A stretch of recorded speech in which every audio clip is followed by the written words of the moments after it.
All right, here we go. So we got an interesting session here tonight. So people have been emailing questions to the website, and I figured I'd take an opportunity to answer some questions from some followers, which should be interesting. So Stephen, what do we got? All right. We got John out of Tampa who says, what is your biggest strength and what is your biggest weakness? Wow. Nice question. All right, John. Undoubtedly, my biggest strength is the fact that I truly believe that I cannot be outworked. I really believe that attributes the most to my success than anything else. The fact that I'm always the most prepared. I'm willing to work 40 hours on a subject in which someone else is willing to work an hour. I've never really been, as you can see, the best looking guy in the room. I've never been the smartest guy in the room, but I've always been the most prepared. So I think that hard work trumps talent any day of the week. So I'd have to say it's my work ethic. Weaknesses, I mean, that's a tough one. You know, I'm the type of person that every time I develop a weakness, I triple down on it. You know, I hear people say all the time, man, find what your strength is in life and double down on it. Well, I triple down on my weaknesses. That's how we improve. That's how we get better.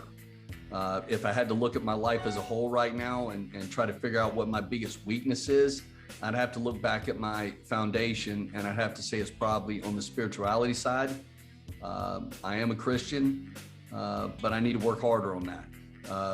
But I am working harder on it. So we're tripling down on that right now. But that's a great question, John. What else we got, Stephen? Mom from Atlanta asks, how would you recommend motivating a 12-year-old son? Wow, good question, Mom. As a father of a 15-year-old and a 17-year-old daughter and a 15-year-old stepson and a 16-year-old stepdaughter, that can be a challenge. I think some kids like to be pushed and some kids like to be pulled.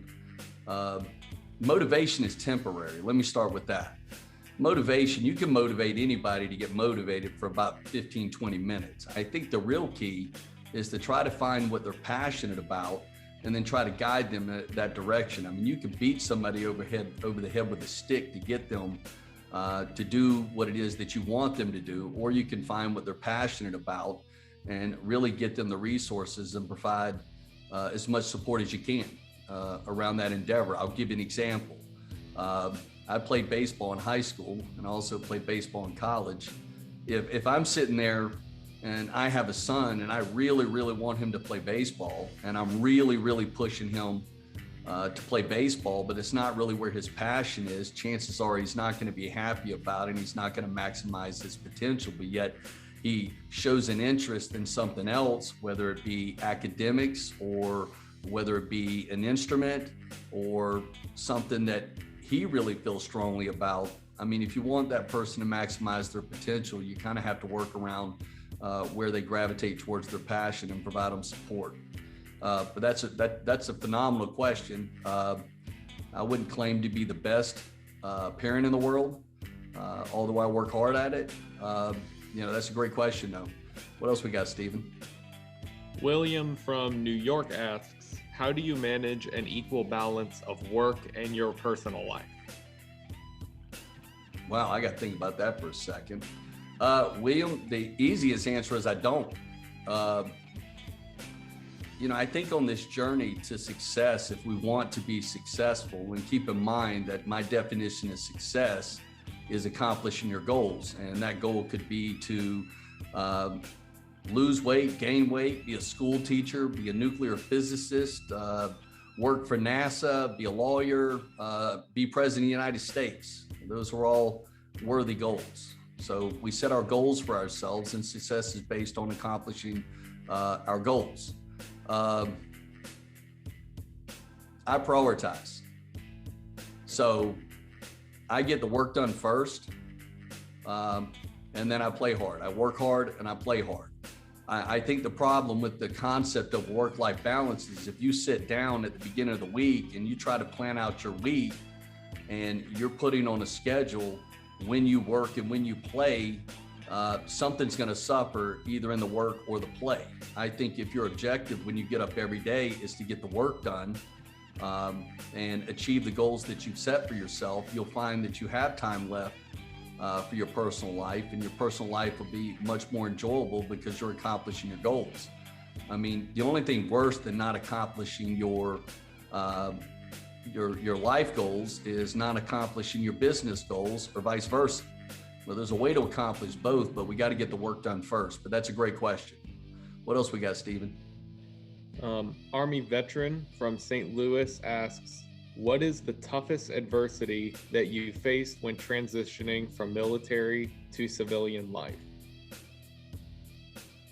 Man, that's a great question, man. I bet there's probably a million people out there wanting to know the answer to that question, or even asking that question, because Lord knows I was asking that question when I ETS'd.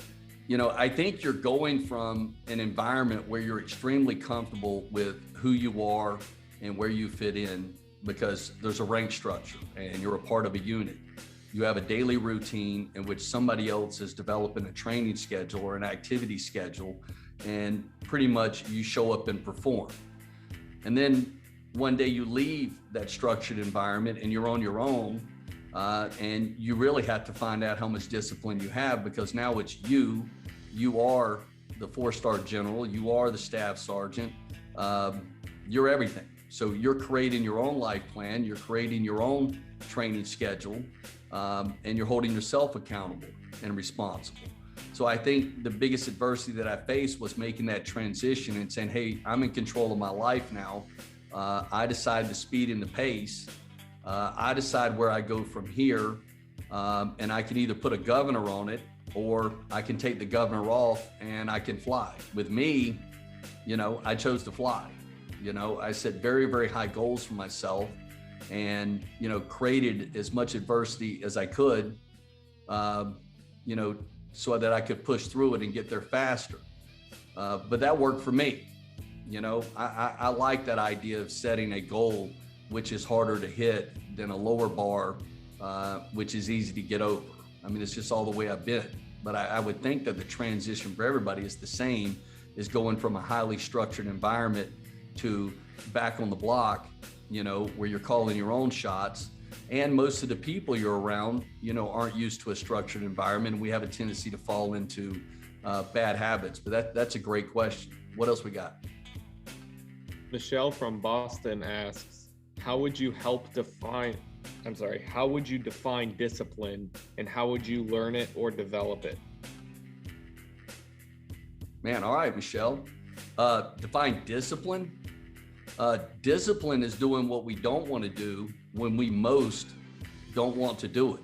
Everybody wants to do what they want to do when they want to do it. I mean, going to the beach on a nice day on a Saturday afternoon does not require discipline.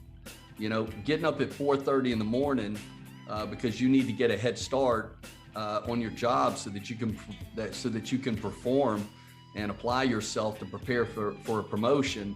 That requires discipline, because nobody wants to get up at 4:30 in the morning. How do you develop discipline? You don't. You just do it. That's the amazing thing about it. You have to get it in your head or make a decision that you have a compelling reason why to do what it is that you're going to do, and know what it is that your goals are, and that's just what you're going to do. When my alarm clock goes off, I get up. I understand we're off and running. When I have something that needs to be done, maybe I don't sleep that night.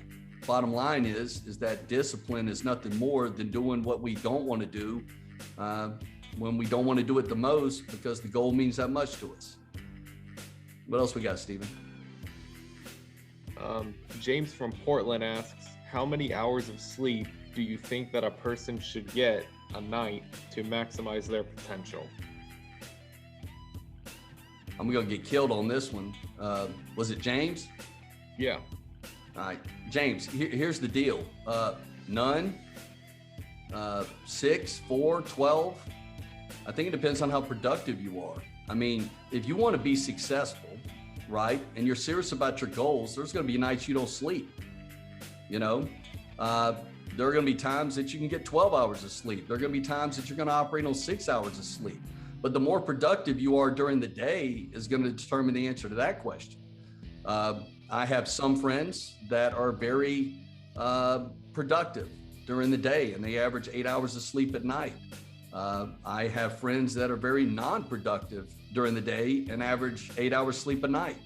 And their lifestyles are completely different. I have some friends that are like me that average about 2 hours of sleep a night, and their lifestyles are completely different. I mean, I'm not a firm believer of never sleeping, but there are going to come times if you want to achieve your goals and you have lofty goals that you're going to have to go without sleep. That's not every day, but when opportunity presents itself, it presents itself for a moment in time. And if you don't seize that opportunity vanishes and somebody else capitalizes on it. So I don't really know the answer to that question. For me, I sleep when the work gets done. That's when I sleep. That's a great question. Tiffany from Jacksonville asks, I am a sophomore in high school and I am not sure what I want to do with my life. What advice can you give me? Tiffany, that is an awesome question. I've got a daughter that's a freshman in high school, and I also have a daughter that is a junior in high school. And both of them are unsure with what it is that they want to do with their life, but that's okay. No matter what it is that you decide that you want to do, you need to take in consideration whatever it is. You need to have passionate about it. It needs to be something that you care about. It needs to be something that's going to get you up early and keep you up late, to get it done. That's the first thing I'd say. The second thing that I would say is that regardless of what you decide later, you need to fall in love with the process. A lot of people wait until their senior year, right before they graduate, to start thinking about this. But no matter what it is you decide that you want to do, I highly recommend that you go to college, and you're going to need a GPA and an ACT or an SAT score that's going to qualify you to get into any program that you decide later.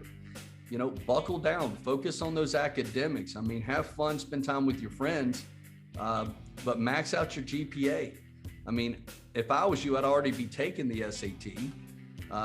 I'd take it twice a year all the way up to your senior year to make sure that you get the best possible score you can on that. But the fact that you don't know what you want to do yet, that's okay. I'm almost 52 years old. I still don't know what I want to do. I'm loving what I'm doing now, but I don't even think I've hit second gear yet. So don't worry about it. Enjoy life, work hard. It'll come to you. Just make sure whatever it is you decide is something that you're passionate about. And, focus on going to college. Focus on getting a graduate degree. Never stop learning. That'd be the advice that I'd give you. But that's a great question. What else we got, Stephen? Patrick from Green Bay asks, I have been working for the same company for 10 years, and I have been passed over for 3 promotions. What advice would you give me? Oh, man. Patrick. My man, I don't know you. I don't know anything about you, so I don't want to be presumptuous. So I'm going to speak generically. And if I'm incorrect about the statement that I'm going to make, I apologize. I mean, the majority of the time that people get passed over for promotions is because they start preparing for promotions when they become available. The day that you start with a company is the day that you begin auditioning for a promotion. This concept that, I work for a company for 3 years and I meet the minimum standard, or I'm an average employee, a supervisor level position becomes available, and I cram for the interview and I nail the interview, I kill the interview, but yet I don't get the job. Therefore, I'm confused. Shouldn't be so confusing, because you've actually been interviewing for that position for 3 years. If you want to get ahead in an organization, you have to understand the organization is looking for value. You have to demonstrate value every single day. If you want to be evaluated as a potential supervisor, then you need to demonstrate supervisory traits or leadership traits every single day. To me, the interview is a formality. If you fall in love with the process and you're out there exhibiting those supervisory traits and leadership traits every single day. I'll tell you, in my company, I have people that have been passed over for promotions that did very well in the interview process when those opportunities came up, and they have come to me and said, why was I passed over? I thought the interview went well, and I said, well, let me ask you a question. If A, B, C, D happened, what would you do? And the response is, well, I call my supervisor. And I say, no, you are the supervisor. And the response is, well, I don't know. I haven't been trained on that. And my response is, you've been standing there next to the supervisor for 3 years. You never asked, you never took the initiative. I mean, if you want to be seen, then be seen. I say always dress for the position that you want, and that's not just a dress code. That means if you want to be in a leadership role, okay, be a leader. I guess that's the best advice that I can give. Now, on the other flip side of that, if you've been doing all those things, right, and you feel that you've been unjustly passed over, I would probably recommend that you locate another company, that's better suited for you. I mean, it's not always the case. I mean, there is politics in the workplace. If you don't feel like you're getting ahead, but you're putting forth the max effort. Now, I'm talking about looking in the accountability mirror now. I'm talking about you're looking in the mirror and you're honest with yourself. If you can honestly say to yourself that you put forth the max effort and you deserved all 3 of those promotions, you're probably not the right fit, or the company's not the right fit for you. I'd be looking to make a change. I hope that helps. What else we got? Kim from St. Augustine asks, what do you think the hardest interview question that you have ever been asked was? Wow. That's a great question. I don't know. I think the most frequent interview question that I've been asked, that everybody gets asked, and it's not just in a job interview setting, but in every walk of life, whether it be in a relationship, whether it be a family member, whether it be a job interview, whether it be a chance meeting at a grocery store, is tell me a little bit about yourself or walk me through your background. I find that too many people, when they're asked that question, which is generally the first question you get right out of the gate, want to regurgitate their resume, which the interviewer already has in front of them. I'm often shocked that the person that's answering that question, doesn't take the initiative to throw out some character traits and differentiate themselves from the field. I always like to talk about successes while I'm going through my background. I mean, I'm very quick to throw out there the fact that, my biggest strength is the fact that I cannot be outworked. I talk about the fact that I'm a problem solver. I give examples of tough challenges that I've faced in the workplace in previous positions, and how I've gone about looking at those problems and solving those problems.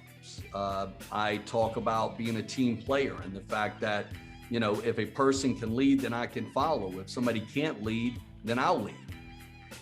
I think it's important that when you're answering that question, not just to regurgitate your resume, but really, really get into telling them some things about yourself that are unique, that would bring value to the organization. I mean, you almost want to put yourself in that role. I mean, that's the only opportunity that you get in that interview to freelance, and if you haven't rehearsed that 100 times before you walked into the interview, you're probably not well prepared. I think that an interviewer has made up their mind in the first 5 to 10 minutes as to whether or not you're a no or a maybe.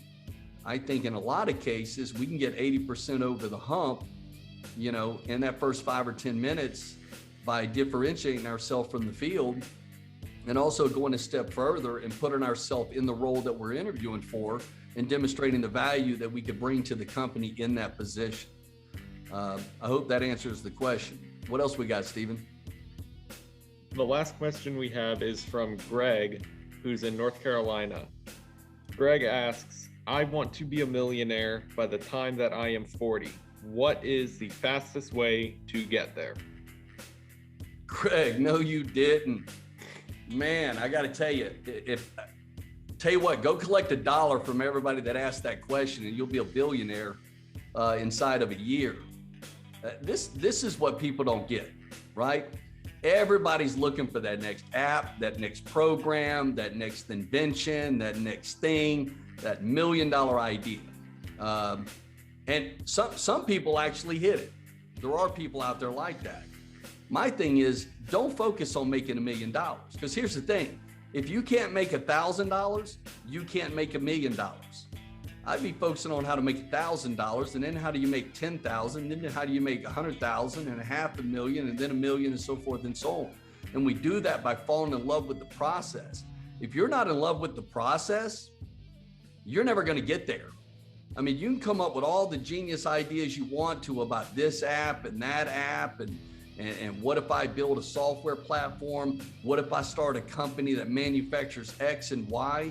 And those may be great ideas, right? But if you don't have the right foundation and the right principles, and you're not in love with the process, right? And you're not willing to put in 120 hours a week, if you're not willing to not sleep for days on end to make it work, I mean, you look at every successful entrepreneur out there, okay? And I am talking about the majority of them. Now, yes, we have millionaires out there that were born into money. I'm not talking about those people. I'm talking about the self-made millionaires. These are people with extremely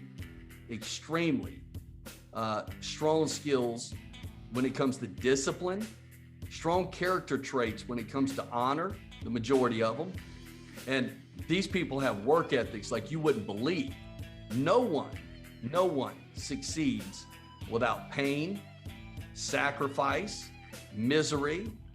I mean, you've really got to know how to fight through adversity, and you're going to have to give some stuff up. There's a lot of people out there right now that have the aptitude, okay, to get there, to be a millionaire, but they'll never make it because of their cell phone. They'll never make it because of their friends. They'll never make it because they're in a bowling league. They'll never make it because they want to play in the 40 and over softball league. I mean, I don't have a secret recipe for how to make $1 million. I mean, there's tons of books out there that'll tell you how to get rich quick. There are infomercials. You can pay $19.99 to go to a webinar or a seminar that'll tell you all about how to hit it rich in less than 12 months. I don't go to those sorts of things. I'm more of a grind it out type person. But I don't have a answer off the top of my head on what's the fastest way to become a millionaire. I will tell you this, if you're passionate about what you do and you love the process, okay, and you don't mind making sacrifices, and you put your goals as a priority, and you put action behind those goals, and you grind every single day, you can get there. You can only get there once, you can get there twice, you can get there 3 times. Sky's the limit, but there is no easy path. Everybody wants the easy path. I don't know the easy path. I know the tortured path. That's the path that I take. I just go out there every single day. I have goals, and I grind, and I push through adversity. You know, and I know that's probably not the answer that you want. If you want an answer, go develop an app and see if Apple will put it on their platform, I guess. I don't know. I hear people are doing that, or maybe go be a YouTube, what do you call them? A YouTube personality, and hope you get a video that goes viral. I don't know anything about that though. All I know is hard work. So Stephen, is that pretty much for the questions? Yeah, that's all of them.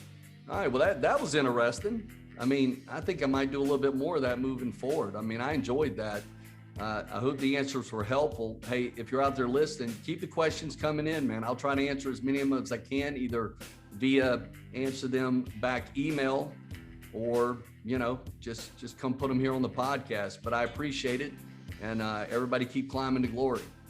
I'll check you out later.